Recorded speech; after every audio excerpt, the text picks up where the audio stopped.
to Upon Walton Farm, and today I really can't even call this the Polish chef. I have to call it the Slavic chef because I'm making what when my sister and I were little and what my grandmother called piggies, and we also called them Halupki, which is one of the Polish names.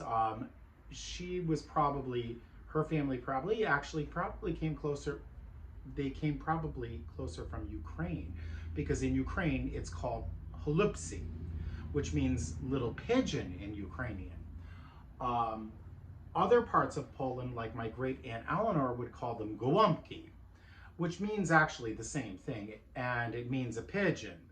But they called them gołąbki. We called them piggies or halupki, and so I have seen so many variations of this recipe that I've put together one that I think is really delicious. And it really comes from 3 different families. It comes from the Minnick family, the Butcher family, and from the Williams family, or Minnick Williams family, because the addition of sauerkraut is from my Aunt Eleanor, who my father's sister. And so the very first thing, my grandmother's recipe was really ultra simple. It literally was the ground meat, pork, and beef, and in most cases I checked and she actually had just beef, ground beef, garlic, rice, salt and pepper. That was the filling. That's it. And I looked at several Eastern European cookbooks, and also one of my favorite restaurants that I hope is still operating. I know their chef and owner had some challenges, but I hope they're still open. The Blue Danube restaurant in Trenton, the only Eastern European restaurant I was actually to in my life, other than the Russian Tea Room in New York City. But it was a menu devoted to Poland, Ukraine. Actually, he was Romanian, and so there were a lot of Romanian dishes, but it was really an amalgamation of Eastern Europe. So here we're going to go, and what halupki or halupsi or gołąbki or whatever you want to call them, stuffed cabbage is. I'm beginning, every single recipe has rice in it. So what I've already done, and what you want to do is cook your rice first. And I just have the recipe, all the recipes call for 2 cups of rice. The Ukrainian recipe says that the rice should only be par cooked or partially cooked. You go up to the point where the rice is, where the water is absorbed, and you stop. And partly that is because what's going to happen is you're going to cook them even longer, and so the rice is going to cook and it's going to swell into the cabbage. I've kind of gone along with my grandmother's recipe, and I just cooked the rice to where the recipe said.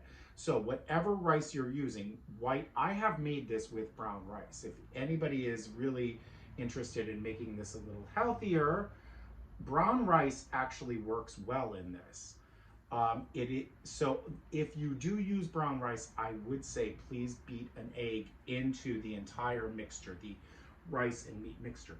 But the very first thing to do is, most of the recipes, but my grandmother's does not, but I am going to add the onions because I love onions. So I have 1 onion chopped that I'm going to saute until golden brown in 1 tablespoon of olive oil and 1 tablespoon of butter. And it's just going to hang out in here, and you're going to cook it slowly, okay? So you're just bringing it down and putting a pinch of salt to help the onion sweat, and that's it. And usually what I do is I will cover the onions, and it expedites the cooking and gets them to sweat quicker.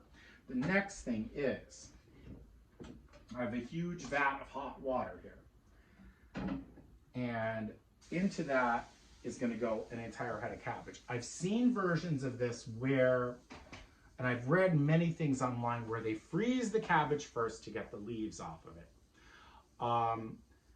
I am doing it the old way that I remember my mother and grandmother doing it, which was they plunged this into boiling water and gradually the leaves came off. I remember in particularly my mother, peeling them off with a big fork.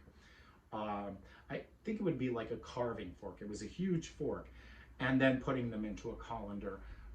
So that is just the next step. So what you want to do is you want to core your cabbage, okay? So that the leaves do fully come off. And most of the core is just so thick and unedible. My grandmother, really, the softer part of the core would be chopped up and would be put in like the bottom with the larger leaves to protect the halupkis from burning.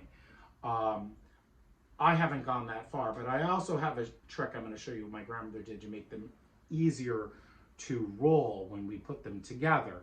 And she did save all the shavings, actually. And when we get to that, I'll show you, because they go into the different layers, because why waste it? It's good cabbage. So what you're going to do is you're going to put this into boiling water or really hot water and let it come pretty much to a boil. And I would salt the water. Some recipes didn't even say anything to do with the water. They just said put the cabbage in water. One Ukrainian recipe says to put a tablespoon of vinegar into the water. I'm actually going to try that. So basically I filled the kettle to 3/4. I'm going to put an entire head of cabbage in, and I've salted the water, and I'm going to add 1 tablespoon of vinegar and wait for the leaves to start to come off of the cabbage. We used to have an assembly line when we were kids, and because I'm alone here, I'm gonna take each leaf off the cabbage as it comes off, and I'll be back with you, and I'll show you what to do with the cabbage leaves. And I'm sure many people do this as well. You want to take your cabbage leaf, and you want to peel the hard part of the outer, I guess you would say, stem off of it. That is going to make it easier to roll. And she saved all the trimmings, because the trimmings are going to go into the different layers, because there's good flavor in that, and we don't waste anything in this process. And so all of your cabbage leaves, once they're off the cabbage, and I will say it will take about an hour. You really do want to boil your cabbage at a high temperature, boiling, and the leaves will gradually come off, but you have to stand there and do it. And then you do need to trim them. It will make, you don't have to do this, but if you do this, and this is my grandma butcher's trick, they're easier to roll. So keep that in mind. And now we're going to go on to the meat mixture. Welcome back. And now we're ready to combine the meat mixture. A couple things is, because there have been so many different variations of this dish, I wanted to talk about a little bit about history and the history of food. And it's so interesting how intimately related the history of Eastern Europe is related to their food. On my mother's side, which eventually became this, if we go back far enough, it's the Sadowski side. And Katarina, or Catherine Sadowski, in conveying thoughts of her childhood to my Aunt Eleanor, and this is her thoughts of her life in Poland before World War I. My own grandmother on my mother's side was born before my grandmother was born in 1913. She saw World War I, the Great Depression, and World War II. And that's why meals like this are important, because they stretched $1. They took a few cents and made meals that would last days. And that's part of why there is such complexity to these dishes, because they wanted great flavor, they wanted it to last, and they wanted it for the least amount of money. Talking about Catherine Sadowski, she was raised during when Poland was part of the Russian Empire, and she talked about how they were taxed in Poland, which was different from other parts of the Russian Empire. They were taxed by the amount of windows they had. And she talked about how great of a house they had. They had all these windows. And she talked about her windows, and this is from my great Aunt Eleanor. It's because that's how they were taxed. And it's very interesting to go back into history. And I look at my father's side, who they left because of the Russian Revolution, because all of a sudden, private property disappeared. No matter how much you wanted to have or had or didn't want to have, it no longer mattered. It all became part of the state. And so with the demise of the Romanov dynasty and World War I and the effects thereafter, a lot of these dishes, we look at them as peasant cooking. Well, it's a lot more than that, because on both sides of the family, they really did come from quite substantial families. Yet they learned to cook in a way that was very, very economical and yet provided tremendous flavor and the most amount of food for their family, because they were dispossessed of everything. So I think that's something important to keep in mind. Now we're ready to deal with the meat mixture. So in this bowl, I have 8 ounces of beef and 8 ounces of ground pork, both ground. Now my grandmother's recipe only calls for ground beef. So I want to make that a note to family members out there. To this, we are going to add a ½ teaspoon of dill, dried dill. This is from my Romanian chef friend. This is not my grandmother's, nor is the next thing I'm going to add, which is a tablespoon of dried parsley. So that goes in. And again, my grandmother's recipe does not have this. We are going to add 1 onion that has been sautéed. This is in most Ukrainian and Polish cookbooks. Everyone does agree on this. For whatever reason, she did not include this. But I do think it is worth it, and I do think it is worth the flavor. I think the onion adds a lot to the flavor.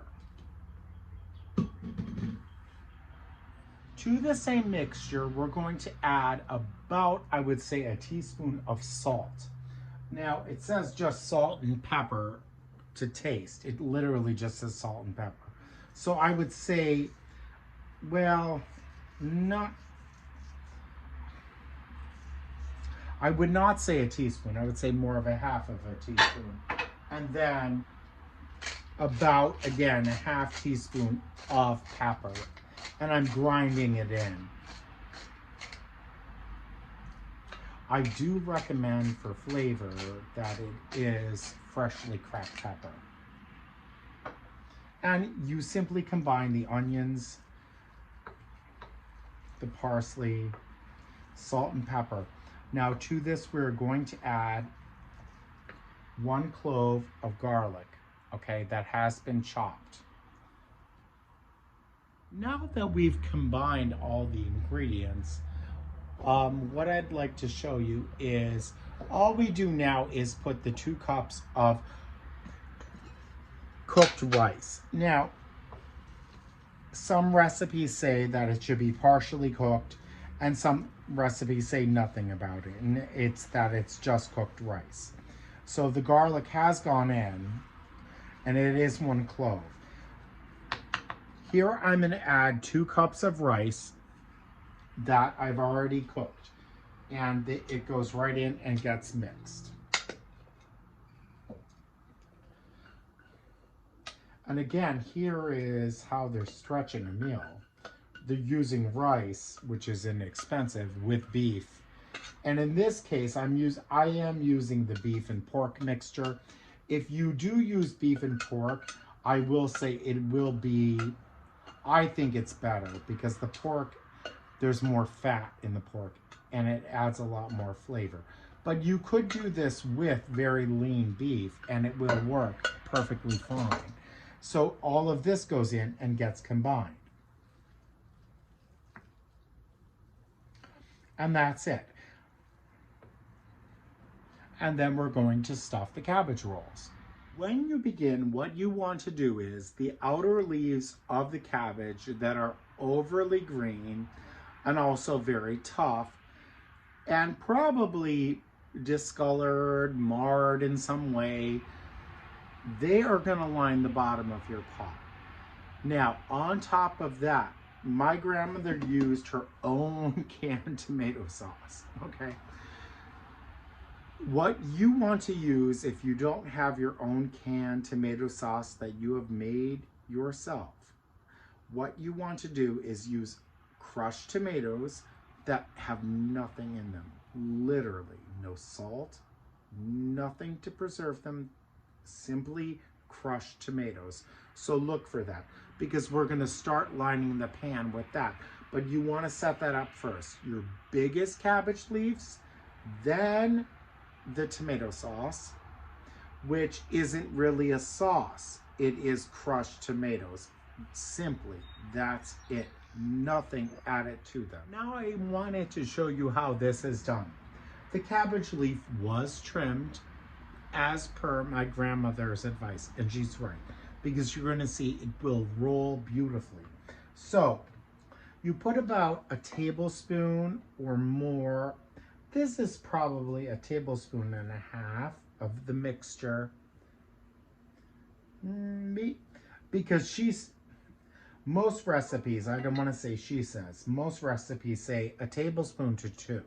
And it really does depend on the size of the cabbage leaf. You cover it with the leaf, and all you do is you roll. And it should go together quite beautifully as this does. And there is your little piggy or your pigeon. And that's all you need to do. And it's going to go into your roasting pot, casserole, whatever you're using. I mean, my grandmother had this enormous roaster that she would put on top of the stove and have all of these going at the same time. But everybody, what she did, it was at a low temperature. You do not cook these quickly. They will take an hour at least, and it should be on low. If you put it in an oven, it should be 325, no higher. So everyone, I wanted to show you the pot. This is literally the pot that I steamed the cabbage in and got the leaves off. Don't waste an extra pot. Just wait, get your leaves off, and then you have one less thing to clean. Here we have the halupki or halupsi or gołąbki, whatever you want to call them. They're here. Now, what I'm going to do is what my grandmother said, the trimmings from the cabbage, they're going to go on. And I am going to negate putting a layer of sauerkraut, which is one of the Ukrainian recipes. And there is a Ukrainian recipe that says nothing about sauerkraut. So like this is so regional. So she says to do this. Now, you're going to put a layer of tomato sauce. And all this again is simply crushed tomatoes. This is not like spaghetti sauce or something like that. Simply they would use tomatoes. And so that's what I'm pouring about. And just lightly covering it. It's not like I'm creating, because what happens when they cook, they create their own juice. So that's about it. I would say I put about 6 tablespoons of crushed tomatoes over this, and that's it. That all of the halupkis are in the pot. I'm going to cover them with the remaining cabbage and just a little bit of crushed tomatoes, and they're going to go into a 325-degree oven for 45 minutes to an hour. So check on them. You can do them on top of the stove on low heat. Only let them simmer, nothing beyond a simmer. and they will be fine. Welcome back, and now I think the halupki are ready. I'm gonna go into the aga and see what's going on.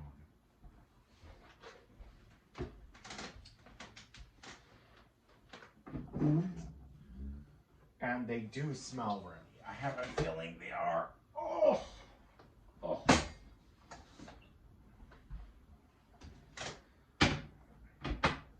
Now, in a normal oven, I will say it's a little easier getting. Yes, they're perfect. They are. They're gorgeous. So I'm gonna plate one up so you can see.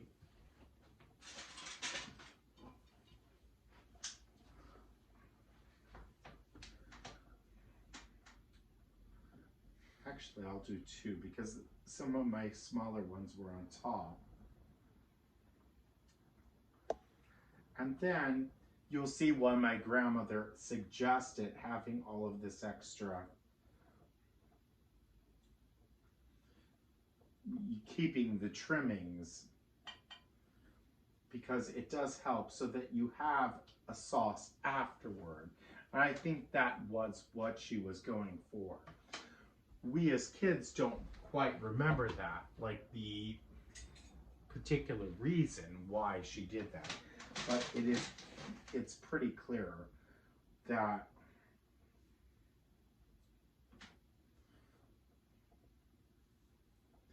and these are two of the smaller ones that are on top, and they're just beautiful. They really are.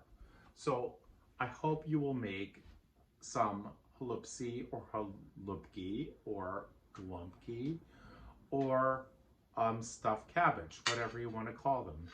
They're absolutely delicious, and they're easy to make. It is a long process, but it's well worth it. Thank you for joining me upon Walton Farm.